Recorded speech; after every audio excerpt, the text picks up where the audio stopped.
The laughter echoed through the marble lobby like a gunshot. My own brother's laughter, mocking me, in front of strangers. I stood there, hands steady at my sides, the same hands that had signed deployment orders sending 4,000 soldiers into harm's way just weeks ago. The same hands that had gripped a rifle through night raids in hostile territory.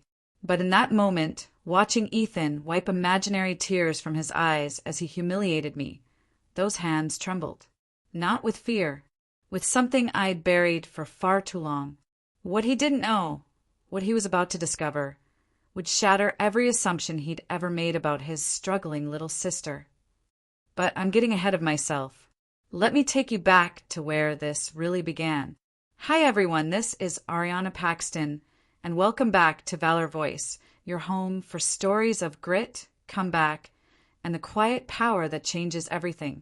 If you're new here, smash that subscribe button, turn on notifications, and join our growing family of warriors and dreamers. Today's story starts with a sibling's cruel joke and ends with a truth bomb that leaves an entire room speechless. It's about the weight of secrets, the cost of being underestimated, and the moment everything you've hidden comes crashing into the light.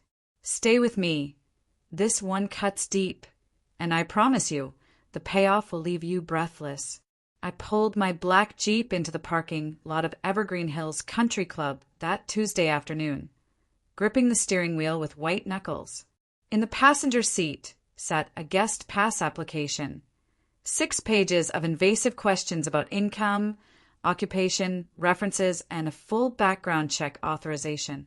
I stared at those pages, my jaw clenched, and asked myself the question I'd been avoiding for the past week. Why am I even here? The answer sat in my text messages. Ethan, my older brother, had insisted on helping me get access to nice things for once. His words, like I was some charity case he needed to rescue. The condescension dripped through every message, every well-meaning offer, every assumption about my life he'd never bothered to verify. Let me paint you the full picture of who I really am, the picture my own brother had never asked to see. My name is Ariana Paxton. I'm 34 years old, and I hold the rank of Brigadier General in the United States Army, one of the youngest women ever to reach flag officer status in a combat arms branch. I command a Stryker Brigade combat team. That's 4,200 soldiers under my direct leadership. Hundreds of armored vehicles, artillery units, drone reconnaissance assets, a logistics backbone that moves mountains of equipment across continents. Every single day, I make decisions that determine whether those soldiers come home safe or come home in flag-draped coffins. Right now, my brigade is wrapping up intensive pre-deployment training for a critical rotation to Eastern Europe. We're running live-fire exercises that shake the ground for miles, cyber defense drills against simulated enemy intrusions, integration operations with NATO partners from 7 different countries, coordinating across language barriers and tactical differences. The weight of it never leaves my shoulders, not when I sleep, not when I eat, not even in moments like this. Last year, I led my battalion through a brutal 9-month deployment to the Middle East. We ran convoy security operations under constant threat of ambush and IEDs. We executed precision raids that disrupted enemy supply lines and saved countless civilian lives. Intelligence we gathered led to the dismantling of 3 major weapons caches. That deployment earned me my star at 33 years old. But to my older brother Ethan, I'm still Ari, the Army girl who probably pushes papers somewhere safe. Years ago, the questions started. Family dinners became interrogations. What exactly do you do, Ariana? Are you actually in combat? How much do they pay you for that? I was tired of the skeptical looks when I mentioned classified operations, tired of explaining why I couldn't discuss mission details, tired of watching doubt flicker across faces when I talked about leading hundreds of soldiers. So I gave them the sanitized version, the version that would end the questions. Logistics and admin stuff, I'd said with a shrug. You know, keeping things organized. It wasn't entirely a lie.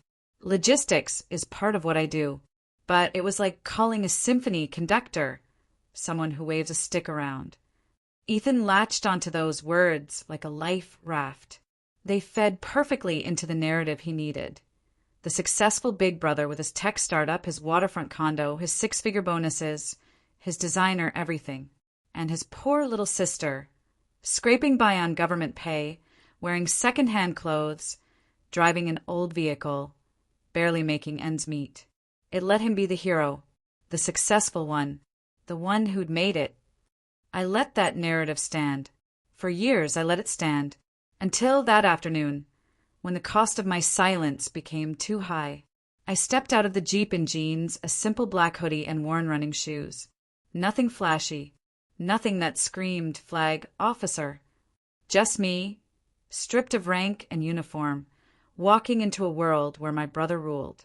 The Evergreen Hills Country Club looked like it had been torn from a luxury magazine and dropped onto reality. White stone facade gleaming in the afternoon sun.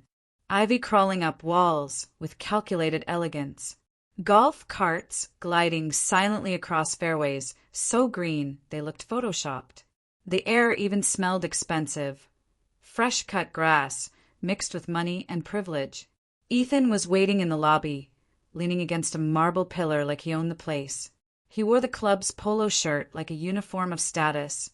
Designer sunglasses perched on his head, catching the light. He checked his Rolex dramatically as I approached. "You're late, sis," he announced, even though I was exactly 3 minutes early, always moving the goalposts. "Traffic," I replied, forcing a small smile that didn't reach my eyes. He slung an arm around my shoulders, the gesture almost affectionate but laced with condescension. "Come on, let's get you that guest pass. I told them you're on a budget, so we'll start small, maybe just a day pass or a punch card. Baby steps, right? No need to overspend on your salary." Each word landed like a small knife. We walked to the membership desk, Ethan's hand still proprietarily on my shoulder, guiding me like I might get lost in the lobby. Emily Turner, the membership coordinator, greeted us with a professionally bright smile. "Welcome to Evergreen Hills. How can I assist you today?" Ethan jumped in before I could speak. "My sister needs guest access. Something affordable, nothing too fancy. She's in the army, so, modest salary, public service, and all that." He gave a little chuckle, like poverty was charming. Emily's fingers flew across her keyboard, pulling up options. "Of course. A single-day guest pass is $85. That includes access to the pool, grounds, and basic amenities. If you'd prefer something with more value, our 10-visit punch card is $700, though that doesn't cover the members-only lounge or private events." I could feel Ethan calculating beside me, could almost hear him deciding how generous he wanted to appear. And then he did it. He threw his head back and laughed, loud, echoing, the kind of laugh that makes every head in a room turn. The sound bounced off the marble floors and vaulted ceilings, multiplying, filling every corner of that lobby. $700? You can't afford membership. God, that's shameful. He was still grinning, wiping an imaginary tear from his eye like this was the funniest thing he'd heard all week. "Come on, Emily, isn't there a discount for struggling siblings? Family rate? She's blood, after all. Surely we can help her out." The entire lobby froze. A woman in tennis whites paused mid-sip of her iced tea, the glass suspended in the air. Two men in pristine golf attire exchanged uncomfortable glances. A couple near the window stopped their conversation entirely. Emily's professional smile faltered, cracking at the edges, her fingers hovering uselessly above her keyboard. The silence that followed Ethan's laughter was deafening. Heat rose in my chest, not shame, but something sharper, hotter. Years of swallowed comments, years of letting him assume, years of protecting my privacy, my operational security, my image, years of being the good sister who didn't rock the boat. And this was how he repaid it? Public humiliation? "Ethan," I said quietly, my voice dropping into the low, steady tone I use when a soldier is about to cross a line they can't uncross. The tone that precedes consequences. But before I could finish, before I could decide whether to defend myself or walk out with whatever dignity remained, the double doors to the executive wing opened with a soft whoosh. In walked Marcus Langford, club president, retired 4-star general. Silver hair cut military precise. Posture that hadn't bent despite 70 years on this planet. And once upon a time when I was a young major trying to prove myself in a world that didn't expect women in combat leadership, he'd been my brigade commander. He spotted me instantly. His weathered face broke into a genuine smile, the kind reserved for people you've been in the trenches with, sometimes literally. Ariana Paxton. His voice carried across the lobby, warm, but still carrying that command presence that never truly fades. Brigadier General Paxton, what brings you here on a weekday? Thought you'd be knee-deep in pre-deployment prep. He started walking toward me, hand extended.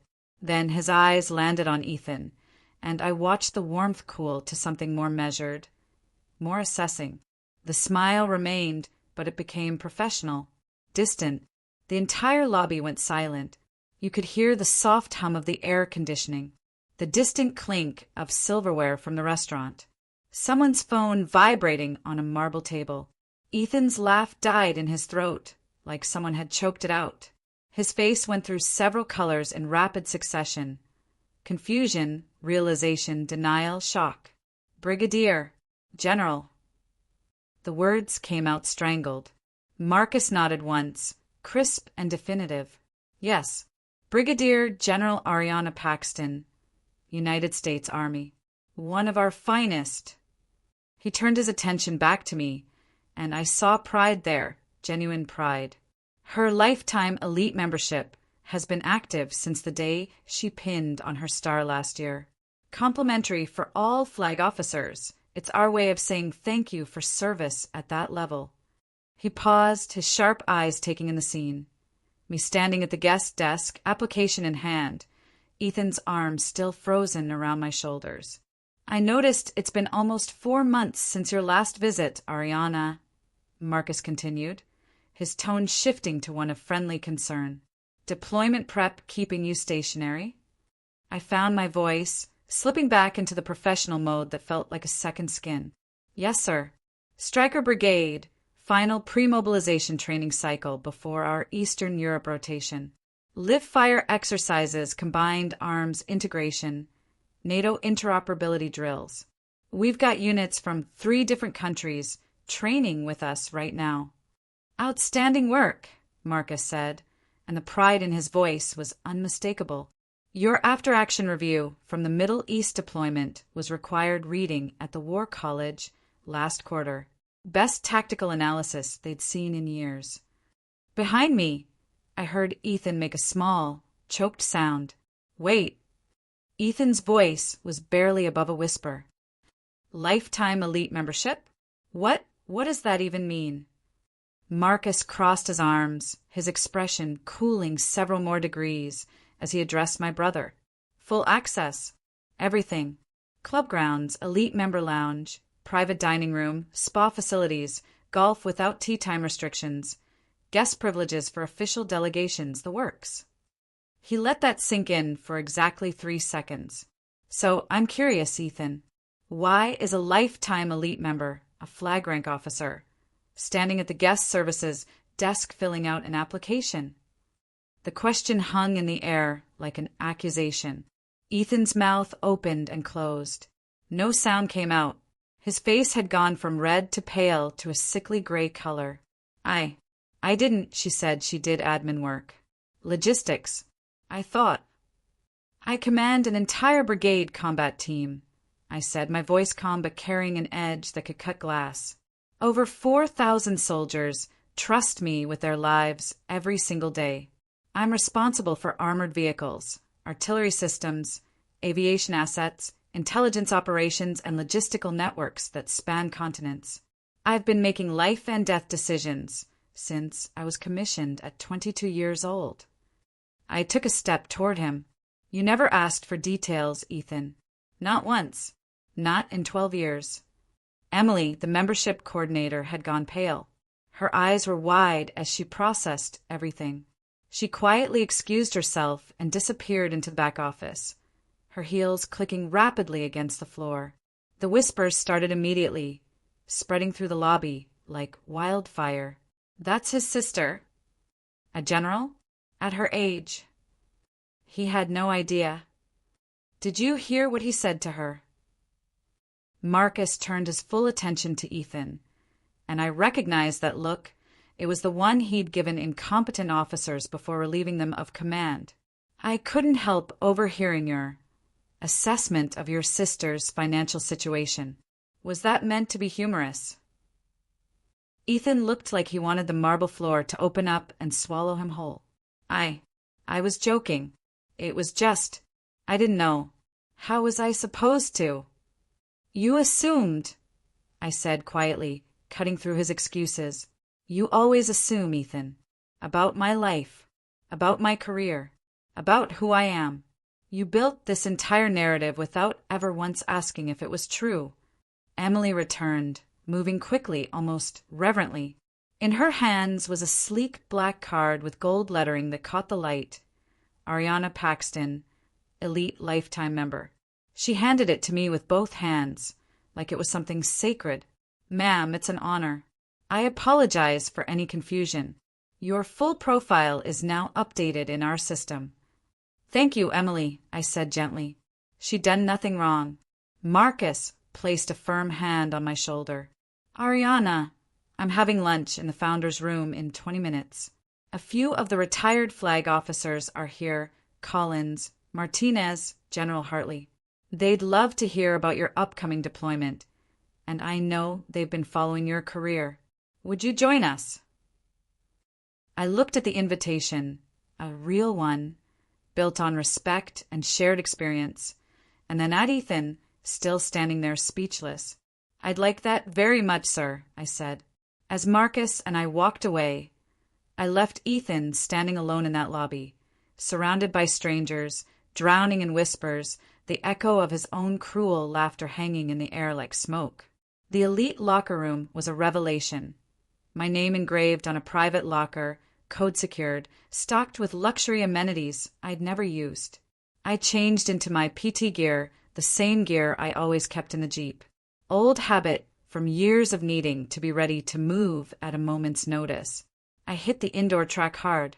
40 minutes of intervals, pushing until my lungs burned and sweat poured. Each stride pounded out years of frustration, years of biting my tongue, years of being smaller than I actually was so my family could feel bigger. Why had I hidden it? The question chased me around every lap. Partly operational security, loose lips sink ships, and in my world they get soldiers killed. Partly because climbing fast as a woman in combat arms meant facing enough doubt already. I didn't need family dinners turning into cross-examinations about whether I really deserved my rank. But mostly, I'd wanted them to love me for me, not for the stars on my collar, not for the prestige, just me. My phone buzzed incessantly in the locker. Text after text. Ethan, Ari, please pick up. Ethan, I'm sorry I was an ass. Ethan, I didn't know. Ethan, call me please. Ethan, I'm begging you. I texted back once. Need space. We'll talk later. Lunch in the founder's room felt like coming home after a long deployment. The room itself was breathtaking, floor-to-ceiling windows overlooking the 18th green, dark wood paneling, oil paintings of military history lining the walls. But what made it special was the table of people waiting there. Retired generals, all of them, men and women who'd walked the path I was walking, who understood the weight of command, the impossible decisions, the soldiers' faces that haunted your dreams. We talked shop for 2 hours straight. Hypersonic missile threats and how to counter them. Supply chain vulnerabilities in contested logistics networks. The mental resilience required for prolonged, high-tempo operations. The changing nature of warfare in an age of cyber and drone technology. They asked sharp, insightful questions, challenged my thinking, shared hard-won wisdom. No condescension, no doubt, just respect from people who'd earned the right to give it. "Ariana," Marcus said at one point, raising his water glass, to the youngest female flag officer I ever commanded. "You're carrying the torch now. Don't let us down." "Here, here," General Hartley added, smiling. "Though between you and me, I think the torch is in better hands than when we carried it." I smiled, really smiled for the first time that day, maybe the first time in months.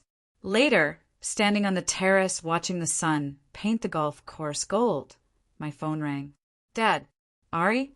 Ethan's been blowing up my phone for the past hour saying something about the country club and a misunderstanding and you being a general? What the hell is going on?" I took a deep breath, watching clouds drift across the sky. "Dad, I'm a brigadier general. I command a combat brigade. Have been for a year now." Long pause. I could hear him breathing, processing. Then a soft, stunned laugh. "Well, I'll be damned. I knew you were doing big things, but a general? At 34. Youngest female combat arms flag officer in modern Army history," I said quietly. "Jesus Christ, Ari. Why didn't you tell us?" "You and Mom always worried I'd get hurt. After she passed." My voice caught. "After she died, I didn't want to add more stress to your life. Didn't want you lying awake at night imagining the worst." Dad's voice cracked. "We should have asked better questions. Should have pushed past your deflections. I'm proud of you, kid. I'm so damn proud I could burst. Your mother would have been too." Tears stung my eyes. "Thanks, Dad." "Ethan, he'll figure it out. Give him time. He's mortified, but he'll come around. He loves you, even if he's an idiot sometimes." Weeks passed. The deployment prep consumed me as it always did. But this time, something had shifted. Finally, Ethan and I met at a quiet coffee shop on a Sunday morning. He looked smaller somehow, diminished, dark circles under his eyes. "I was wrong," he said immediately before I'd even sat down. "I was so wrong, Ari.